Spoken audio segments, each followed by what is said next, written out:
Hi, I'm Peter Cowan, the Bee Whisperer. We're in my Hamden yard at the moment, and about a week ago, a little less than a week ago, I was going through these hives and some of these smaller colonies here, two of which I had right here, and I noticed something very disturbing. I was going around because I knew I had some issues with small hive beetles, and so I went around to put Swiffer pads in some of these, as well as getting some feeds on these little ones. And I've caught a few small hive beetles since. They're supposed to get their legs caught in the little hairs here, and most of these have. These are got here and they're sort of dying, and you see how they're sort of stuck in here. But this is an opportunity to kill them, as the bees sort of chase them into the corners. And I've got a few here. This is one of the worst ones I've seen here so far, at least for adult beetles. And what I found is that I had a couple of these smaller hives which are having a job maintaining themselves were totally overrun by small hive bees. First time I've ever seen it here in Maine. I've heard of one or two hives having it, but these two hives here were so overrun that the bottom board was covered with these little critters, small hive beetle larvae. There's still a few on this, and the life cycle normally is that a small hive beetle, each of those beetles can lay up to 2,000 eggs, and she goes around in the hive, and the bees chase them around, but they take their opportunity to lay eggs in the hive, lay it on the pollen.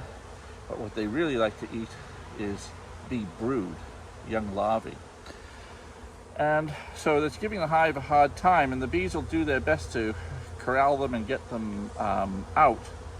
But sometimes, particularly in small hives, particularly small hives that have a bit of extra room in them, so it's harder for the bees to corral them and keep those small hive beetles at bay, these larvae eggs get laid and larvae hatch. And in fact, two hives I had here were totally overrun. And in fact, not only were there a few larvae on the bottom, there were hundreds, maybe thousands of larvae on the bottom board. And what those larvae are waiting to do, after they've grown enough, they then go out the entrance into the ground and then pupate there. And it may be roughly a few weeks to months that they can be in the ground, and unless we get a really hard freeze, they emerge as an adult beetle, and then they're going to go and lay eggs in other hives. And I was actually so shocked at this, I wasn't really thinking, and I took a bottom board and actually chucked it over on the ground over there. What was I thinking? Now those beetle larvae, thousands of them, going into the ground, going to go and pupate. So I thought about that during the middle of the night as I couldn't sleep. What do I do? Go downstairs online and start Googling what can I do about small hive beetles, because I've never had to deal with this problem en masse before. And so I read about trying to put nematodes into the ground. So basically you get predatory nematodes who will eat beetle grubs of all sorts of species, but particularly small hive beetles. And you can buy these nematodes, inoculate the ground with them, and at least you've got a load of predators in there eating those pupating small hive beetle larvae. At least that's the theory. So I ordered some. They said for every 10 hives you have, order 5 million nematodes. So I ordered 50 million of them. So I've got about 30 hives here or so. And so today I'm going to inoculate this ground around the hives with nematodes, 50 million of them, to try to devour some of the developing small hive beetles. And in the meantime, I'll be continuing to put Swiffer pads in and look at beetle traps and that sort of thing in these hives to hopefully get through to the point this winter where a hard freeze kills the vast majority of what's left. So, stupid mistake, but trying to do something about it so I can sleep at night and think what to do. So what we're going to do over here is we're setting up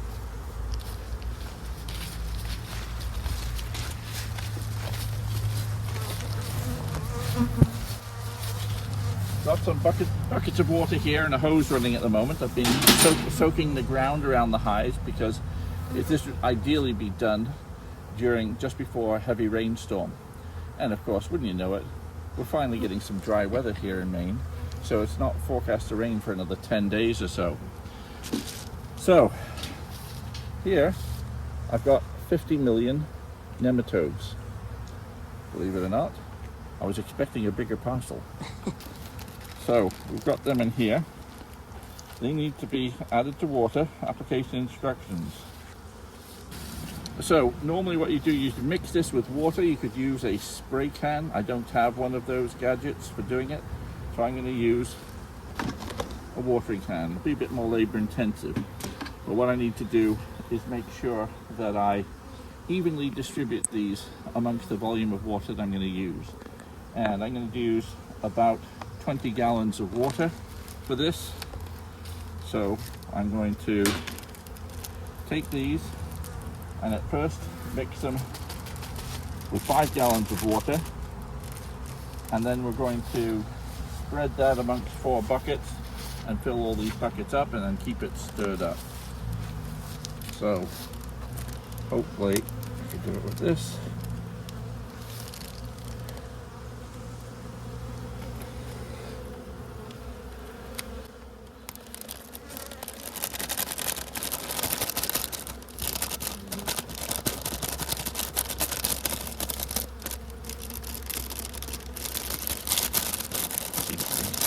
Got all of it in there.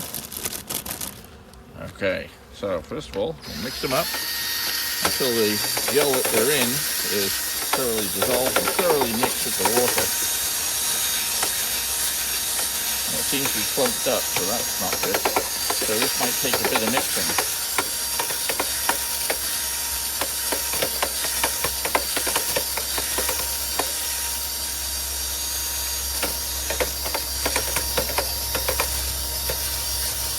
That's part of the reason why I also ordered way more than in theory I need.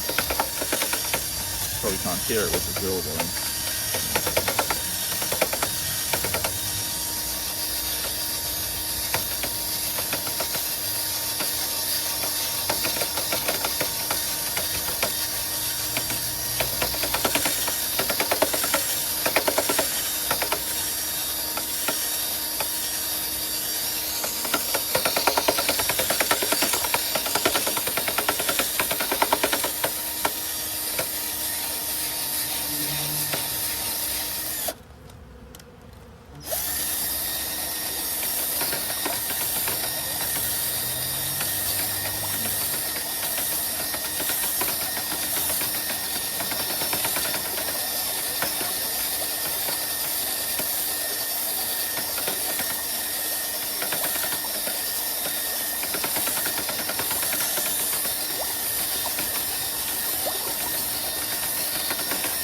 What I'm going to do is go over the ground multiple times, so if I don't mix it up thoroughly, what I'm going to do is spread this liquid around on multiple occasions, so that if I don't do it evenly the first time, the second time and the third time will gradually equalize the concentration, so I'm not underdosing any area.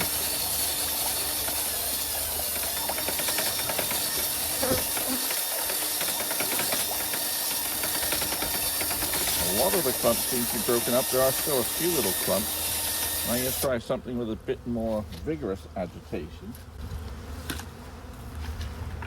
I'll try decanting from bucket to bucket.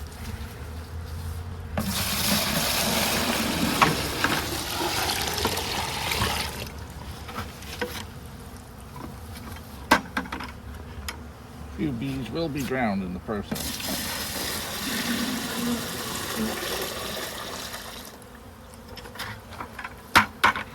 Seems to be much more effective than stirring.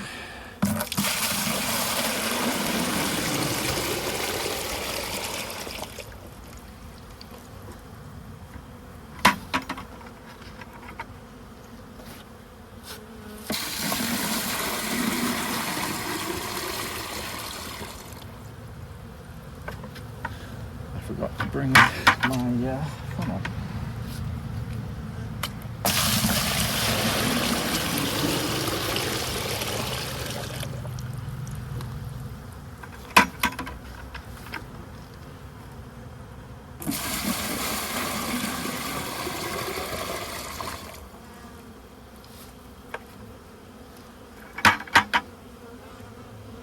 Okay, so first of all what I'm going to do is split this in half.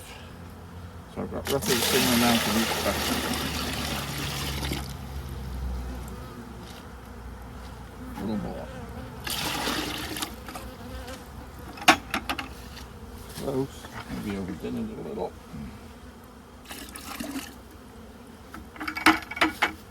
Okay, so those two buckets have roughly the same amount in.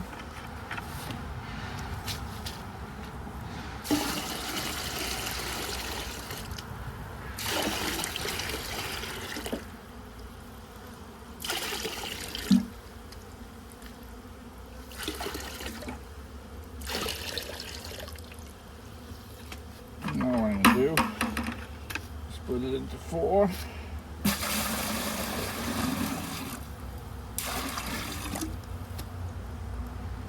Pretty damn close.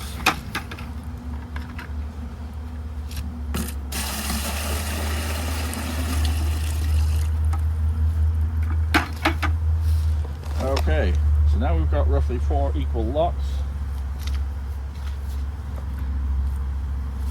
I'm going to fill up the bucket. Okay, and just like that we've got the buckets filled with water. Now the key thing is you have to keep on stirring it because the nematodes are heavier than water, so they will tend to sink. So what I'm going to do is fill up this watering can, or mostly full it anyway.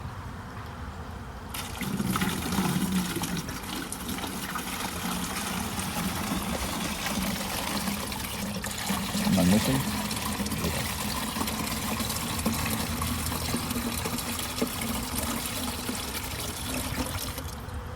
Close there a bit more.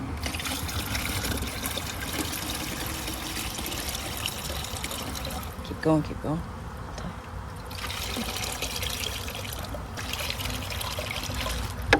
Okay. So I'm going to keep a stir here.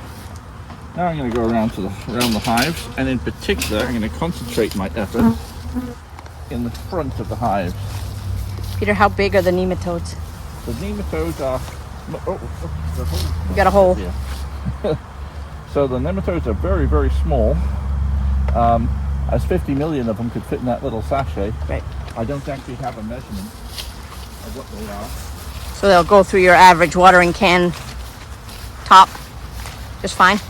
Yes, and I checked to make sure to make the holes bigger. Yeah. And so they seem pretty good. So I'm going to make sure that in front of every hive we've got a dose. And I'm going to go around and do it multiple times and then soak it in with a hose as well. In particular, I'm going to put it in the areas where I've seen more hive beetles.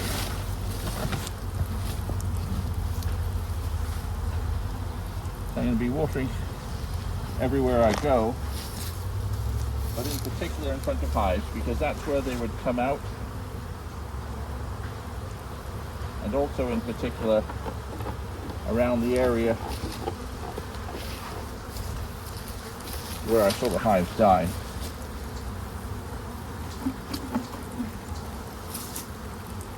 The holes are blocking a little bit.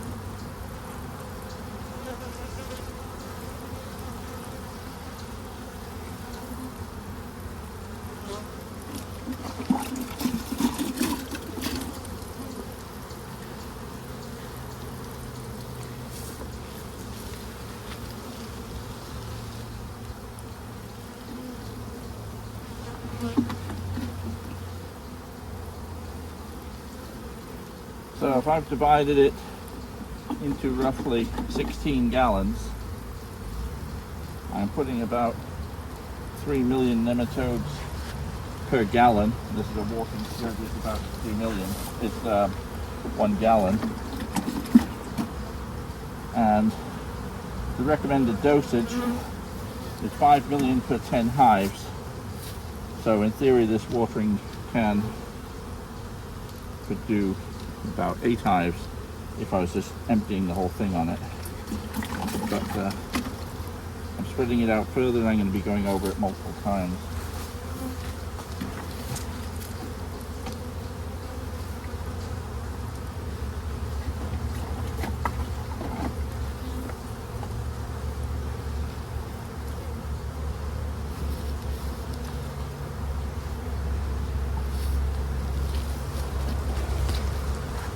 That's the highest concentrations going there.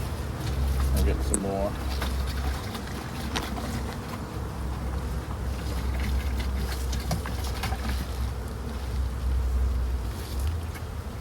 We just want this whole yard to be inoculated.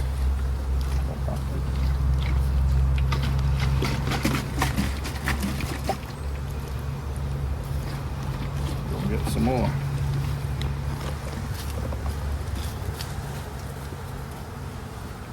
Yeah, I tell a lie, it looks like this is about a 2-gallon watering can. Let's see, go back.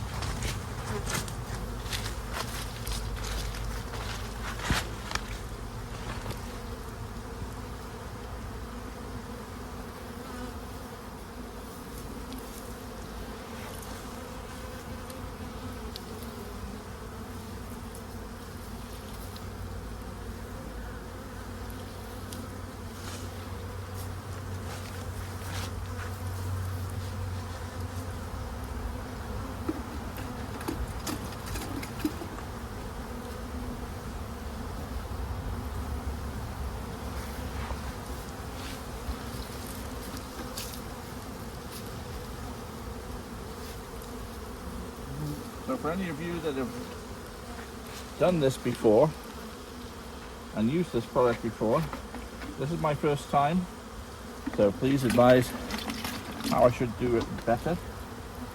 I'll be following to see what I do here and what sort of results we get.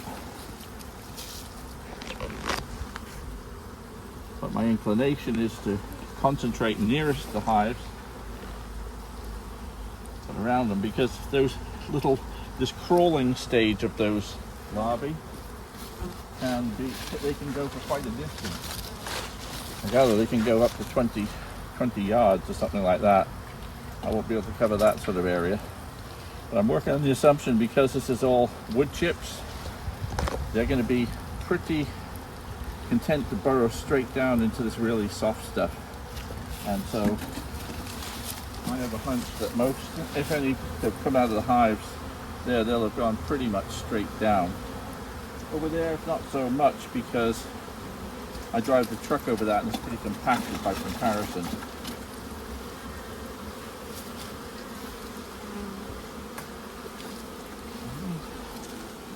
Of course, I'm good.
Put a stick in so it doesn't fall off.